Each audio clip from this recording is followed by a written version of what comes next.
Shalom, peuple de Dieu, shalom à vous. Nous sommes encore réunis ce matin au nom puissant de Jésus-Christ de Nazareth pour partager la parole, pour nous édifier et pour nous soutenir mutuellement.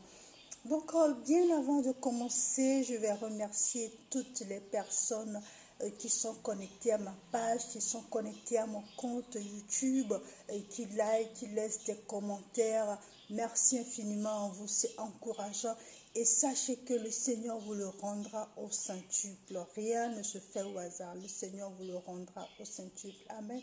Donc vous allez fermer les yeux un court instant. Nous allons prier. Amen. Père éternel, Dieu de gloire, Dieu de miséricorde, je te remercie, nous te remercions infiniment pour ce moment magique que toi-même tu as préparé, ce moment où tu nous rejoins, où tu rejoins l'homme sur terre, où toi-même tu viens nous édifier, où toi-même tu viens nous parler.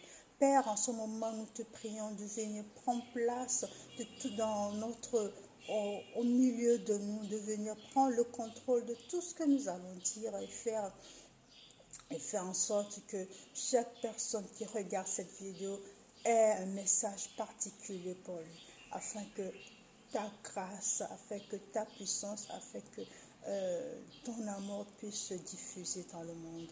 Gloire, louange, honneur à toi. Amen. Donc la dernière fois, nous avons parlé des blessures intérieures, les blessures d'injustice. Alléluia.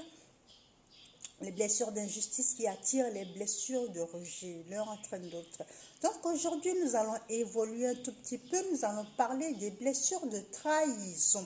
Rappelons juste que nous sommes dans la série blessés mais pas condamnés. Nous sommes blessés certes, mais nous ne sommes pas condamnés parce qu'en Jésus-Christ de Nazareth, il n'y a plus de condamnation. Alléluia. Donc, nous avons aujourd'hui, nous allons continuer avec les blessures de trahison. Et qu'est-ce qui entraîne ces genres de blessures?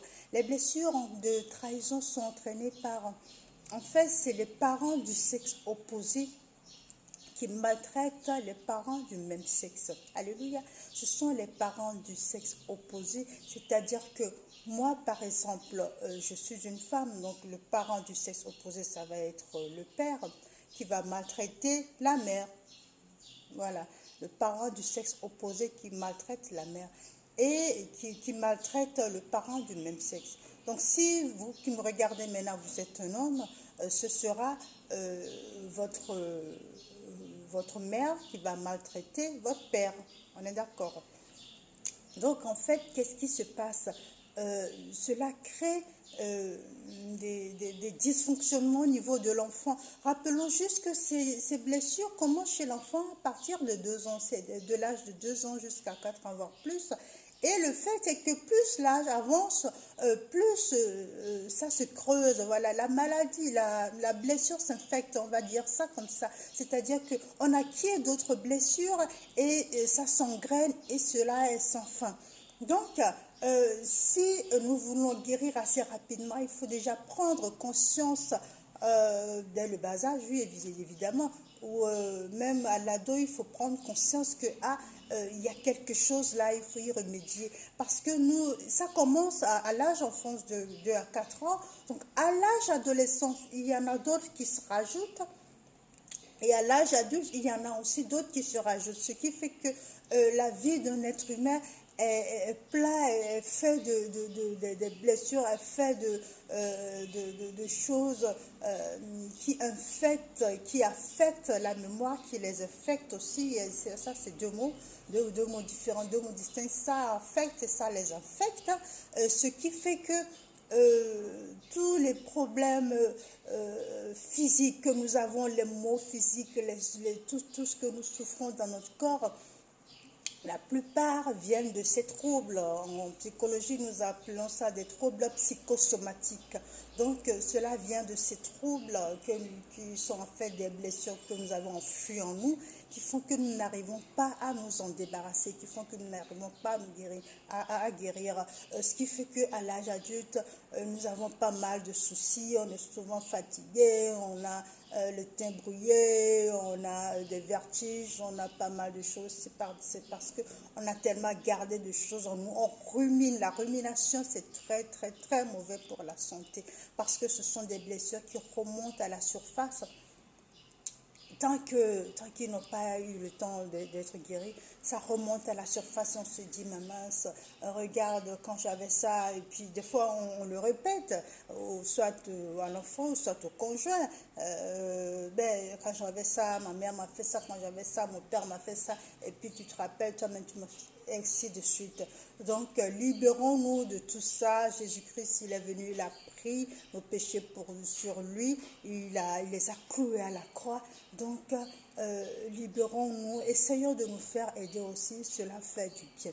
Donc la blessure de trahison, c'est le parent du sexe opposé qui maltraite le parent du même sexe. Nous allons voir dans la Bible le verset de Juge 16, versets 23 à 30. Souvent, quand on parle de trahison dans la Bible, on fait toujours allusion à, comment il s'appelle, Judas. Voilà, Judas qui était à côté de Jésus, qui a trahi Jésus. La plupart du temps, on fait allusion à lui. Mais en fait, il y a beaucoup de trahisons dans la Bible. Aujourd'hui, nous allons nous arrêter sur un cas précis. C'est le cas de Dalila et de Samson. Alléluia.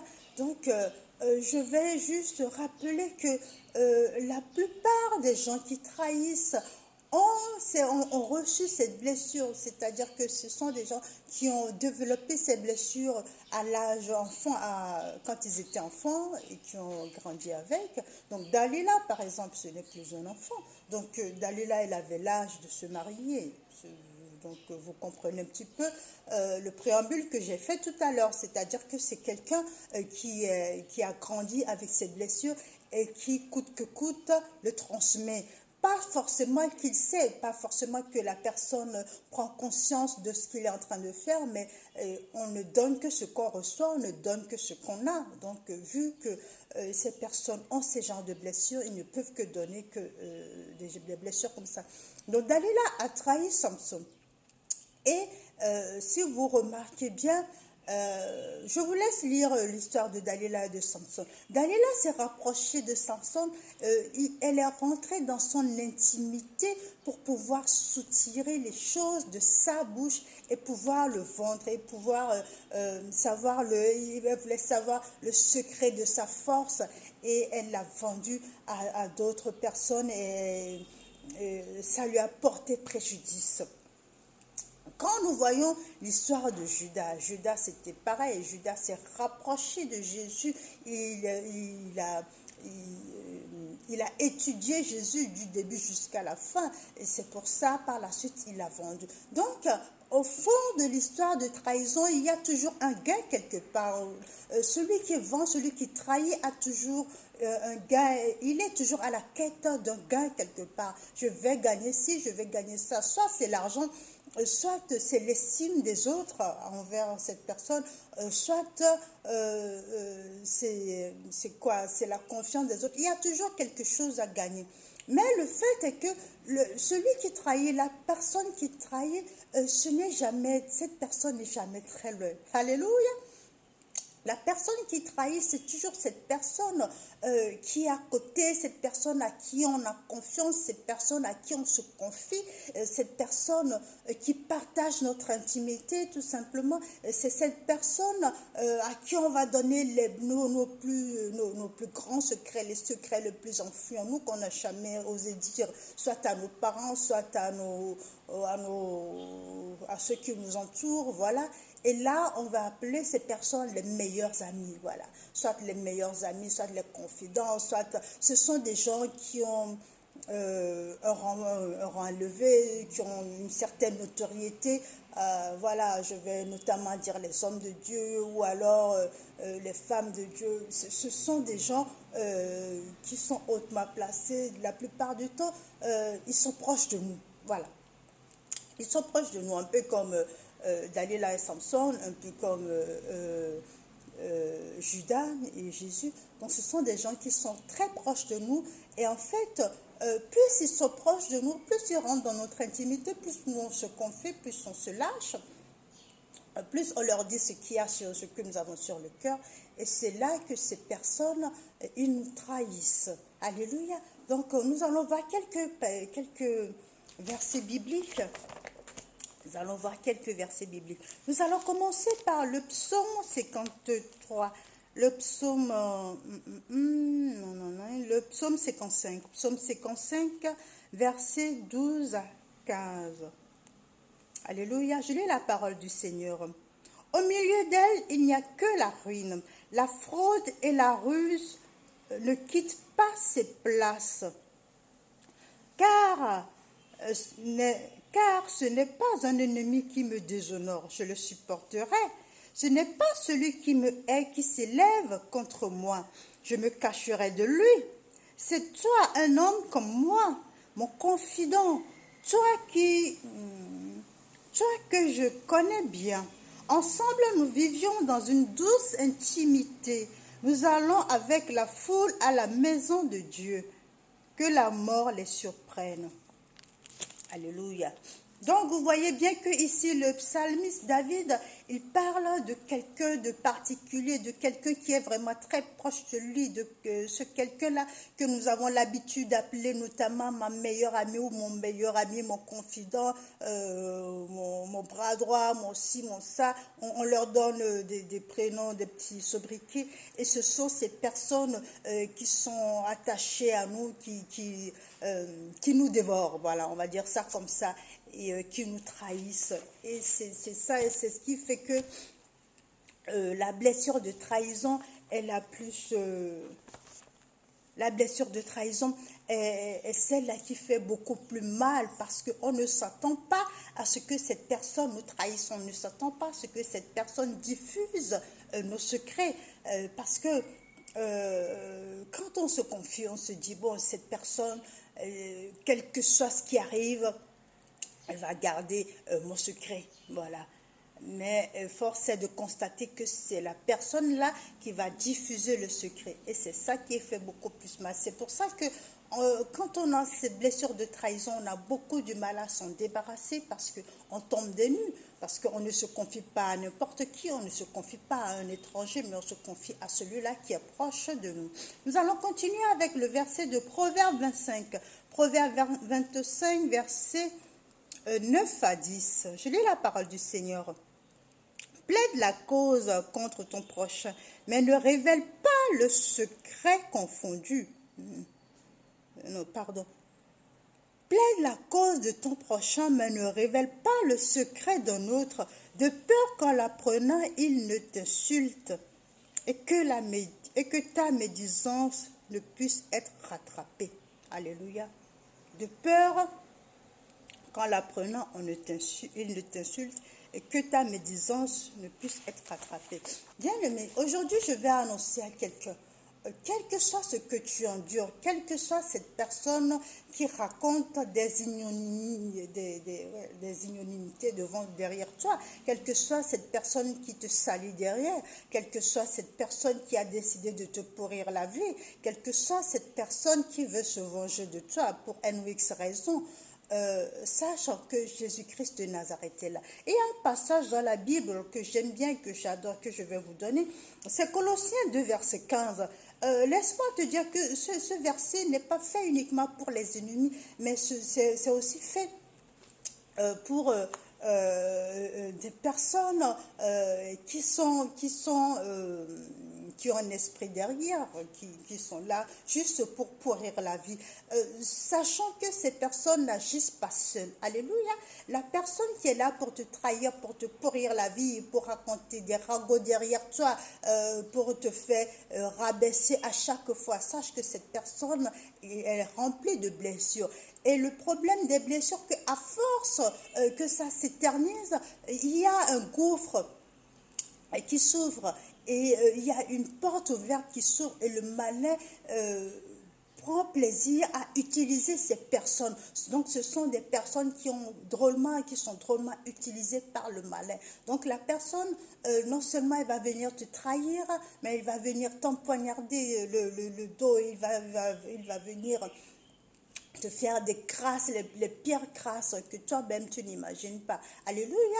Et ça fait encore plus mal et on se dit, mais pourquoi il fait ça? Mais en fait, cette personne a un esprit derrière. Mais je vais vous donner le secret, la clé. Donc, la Bible nous dit, Colossiens 2, verset 15, il a dépouillé les autorités et les principautés. Alléluia.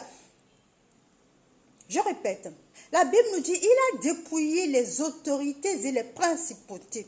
Il les a livrés publiquement en spectacle en triomphant d'eux par la croix. Alléluia, c'est Jésus-Christ de Nazareth.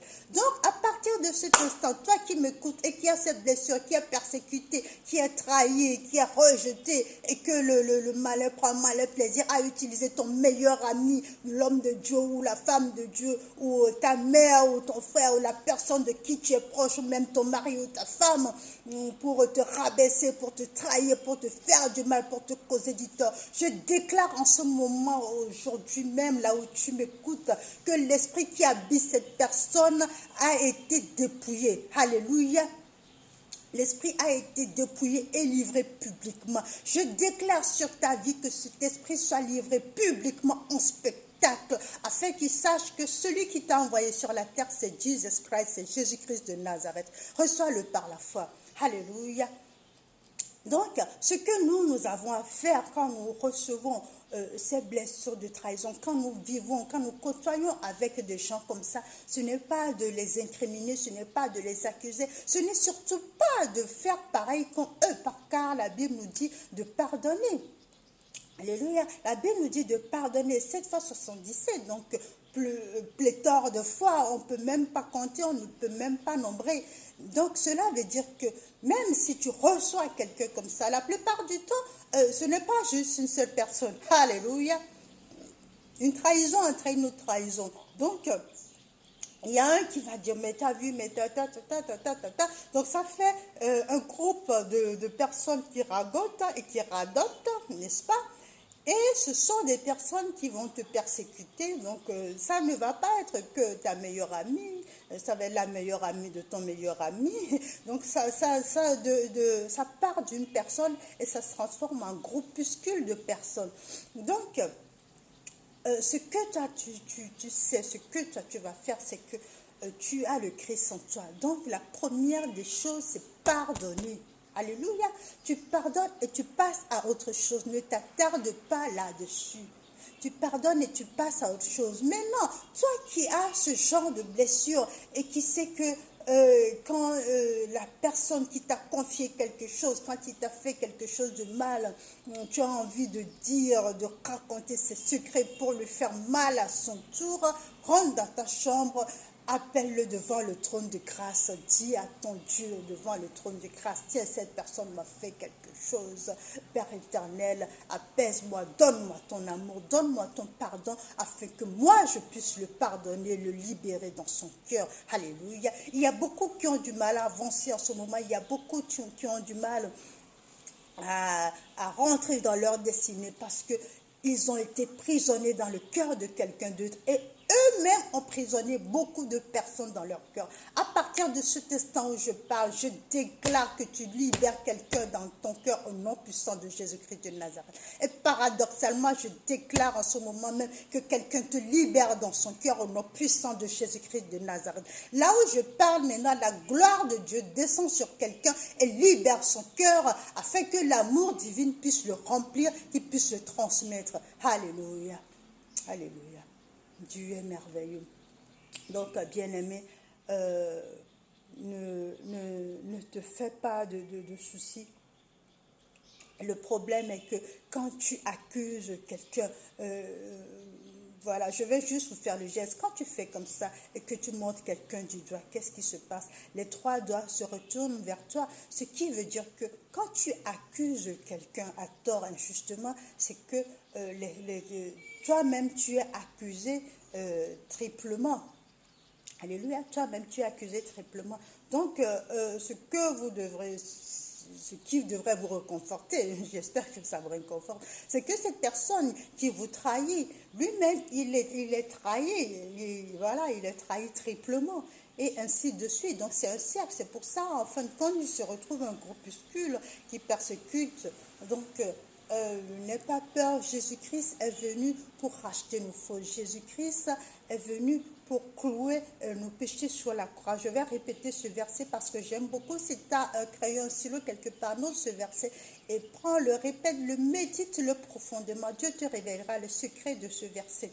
Alléluia. Il a dépouillé les autorités et les principautés. Il les a livrés publiquement en triomphant d'eux par la croix.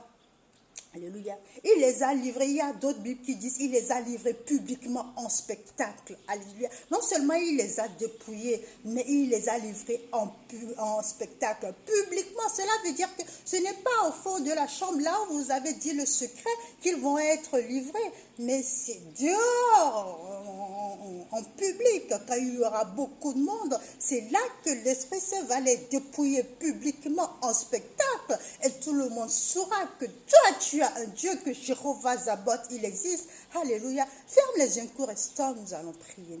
Alléluia. Pendant que nous prions, tu vas penser, tu vas réfléchir au fond de toi.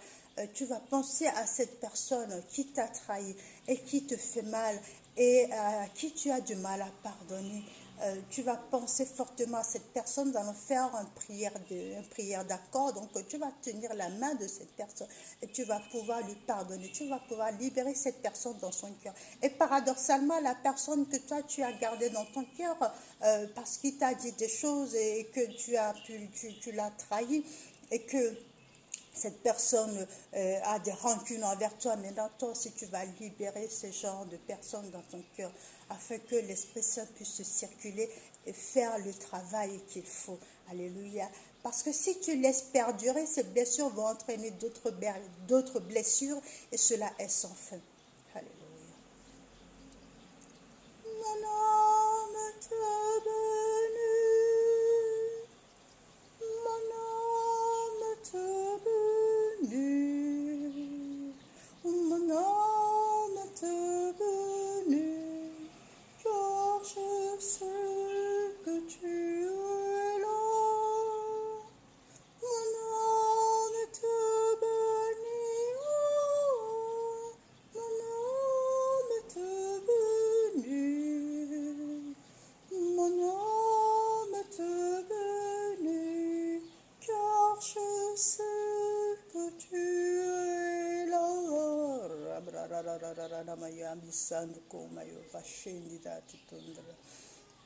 Maintenant, une fois que nous avons identifié ces genres de personnes, que nous leur avons tenu les mains, nous allons prier. Père éternel, tu vas répéter après moi. Père éternel, Dieu de gloire, Dieu de miséricorde, je te remercie infiniment pour cette parole, ta parole qui ne revient jamais à toi sans faire d'effet. Oui, effectivement, Père, j'ai été trahi par, vous dites le nom de la personne, et effectivement, moi-même, j'ai trahi cette personne, vous dites aussi la personne. Oui, Père, je viens à toi ce matin, afin que tu puisses transformer mon cœur, afin que tu puisses libérer mon cœur, afin que tu puisses penser les blessures de mon cœur. Oui, Père, je veux repartir avec toi, repartir à zéro, repartir avec ton amour. Je veux pouvoir libérer ces personnes dans mon cœur et je veux pouvoir avoir la paix, que ces personnes puissent me libérer dans leur cœur. Père, je te supplie, remplis-moi de ton amour. Père, je te supplie, remplis-moi de ton amour. Père, je te supplie, remplis-moi de ton amour. Alléluia. Afin que je puisse communiquer à ce genre de personnes, que l'amour puisse régner en nous, au lieu de la haine, au lieu de la colère, au lieu de la trahison, au lieu de l'injustice, au lieu du rejet. Merci de m'avoir aimé le premier. Amen. Amen. Bien-aimé, une fois que tu as fait cette prière, sache que tu es libéré. Le Seigneur, il t'a déjà libéré, il t'a déjà pardonné. Donc, sois sans crainte, dors tranquille, dors en paix et sache que Il y a un Dieu qui t'aime. Ce n'est pas n'importe quel Dieu. Jéhovah Zabbaoth, il s'appelle Je suis. Amen. Tu es béni.